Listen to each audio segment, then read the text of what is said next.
Salut, c'est Custel. Aujourd'hui, je vous présente mon Mini Skyhunter V2 en version kit. Donc, c'est un colis que j'ai reçu de chez Banggood et que je remercie. On m'a proposé de faire cette review, donc on va la faire ensemble. Donc, ça, c'est le contenu du kit. Alors, pour commencer, ça, c'est la notice. Autant dire qu'elle est un petit peu spartiate. C'est pas très détaillé.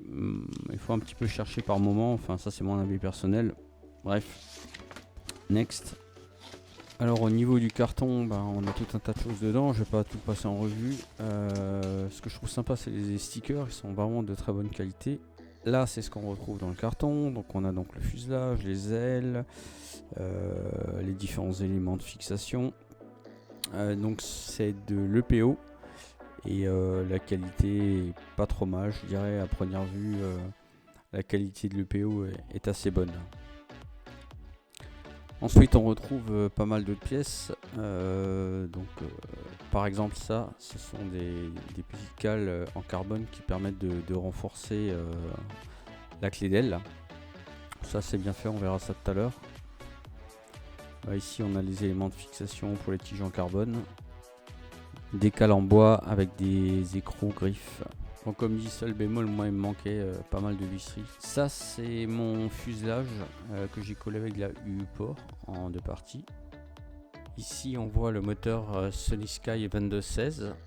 Ça, c'est ma carte F405 Wing de chez Matek. Ici, on voit la carte montée dans le fuselage sur la platine en bois. Ça passe tout juste. Et à gauche, on voit le GPS. On voit le LR9 avec ses antennes. Vous voyez, c'est le capot dans lequel j'ai rajouté des aimants pour maintenir la fixation. Ces aimants ne sont pas livrés avec. Complément de la clé d'aile, il y a une partie en carbone à coller. Donc là, c'est une partie importante. D'une part, il faut que les câbles soient bien à plat.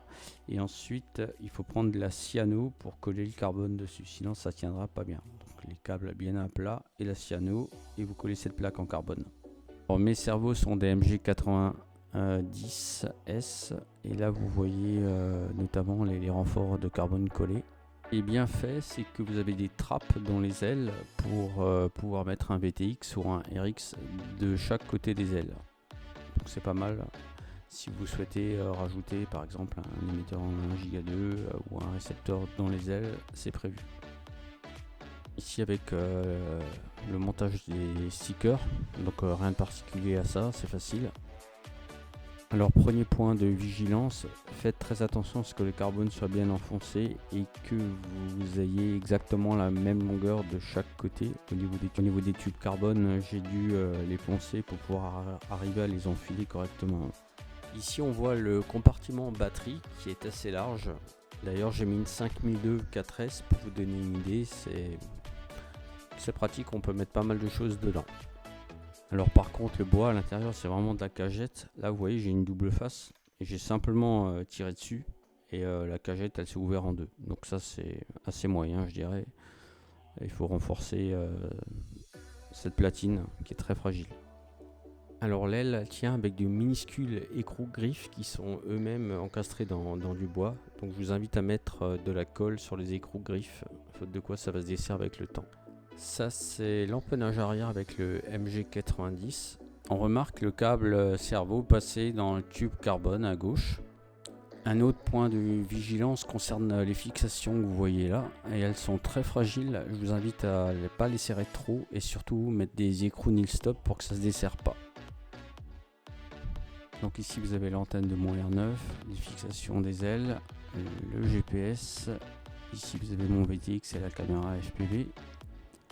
Donc ça c'est le Skyhunter monté, donc avec les stickers, il est super joli, il prend pas trop de place, pardon, je le trouve assez sympa. D'ailleurs j'en avais un, j'avais son grand frère, je vous mets le lien en haut à droite dans le petit i, très joli. Le poids 1156 grammes avec une 4S de 1800 mAh. Le centrage est donné entre 58 et 60 mm. Alors moi j'ai mis une hélice 6x8, le seul bémol c'est que avec la garde qu'elle a, elle touche le sol au moment d'atterrissage. Bon, aujourd'hui c'est le jour du Maiden, il y a beaucoup de vent, entre 30 et 40 km/h en rafale. Bon, c'est pas grave, on va quand même le faire. Allez, c'est le décollage. Le décollage ne pose pas trop de problèmes, pas du tout d'ailleurs. Ici, là, on se rend compte que c'est un avion qui est très maniable, aussi bien à basse vitesse qu'à des vitesses plus importantes. On arrive à passer quasiment tout un tas de figures. C'est un vrai plaisir.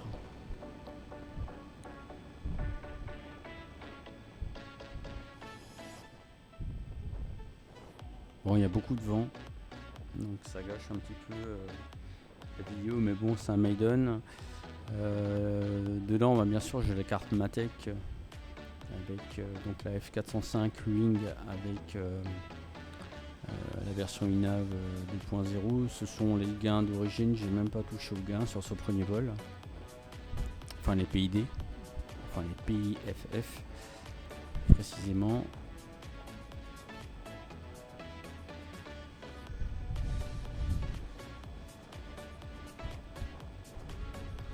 Ça vente beaucoup. Mais ça vole quand même, malgré que j'ai pas de direction pour contrer le vent.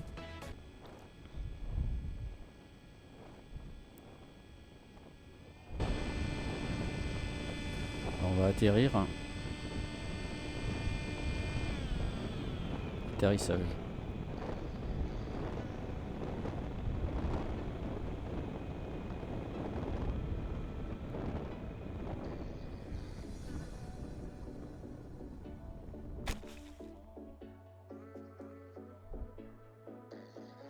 Alors je vais vous donner mes conclusions, en tout cas mon humble avis sur cet appareil. Très dommage, c'est que les fixations carbone et plastique sont très très fragiles. Face des ailes aurait pu être améliorée d'environ 10 ou 20%. La fixation des ailes avec 4 petites vis et des écrous-griffes de 2 mm est ridicule. À terme, j'imagine que ça tiendra pas longtemps. Et pas mal de pièces manquantes dans le colis, mais ça c'est peut-être, je suis peut-être un cas isolé, mais je voulais quand même le signaler. Les points positifs, c'est un avion qui est joli d'une part, d'autre part il y a pas mal de place pour mettre de la lipo et de l'électronique dedans. Il vole, il est très stable, et puis sa consommation est assez réduite. Je dirais que c'est un avion qui s'adresse à des débutants ou des gens qui veulent faire du middle range. Titre d'exemple, je fais à peu près 7 km avec une 1800 mAh 4S, ce qui est pas mal du tout. Ça fait déjà une belle petite balade avec une petite lipo dedans. D'ailleurs, toute ma configuration, vous la retrouvez dans la description de cette vidéo. Cette vidéo est maintenant terminée. Si vous avez des questions ou des remarques, vous utilisez la box commentaires. Si vous avez apprécié cette vidéo, un petit pouce bleu, ça fait toujours du bien. Et si vous n'êtes pas encore abonné, abonnez-vous. Et je vous dis à très bientôt. Merci, bye.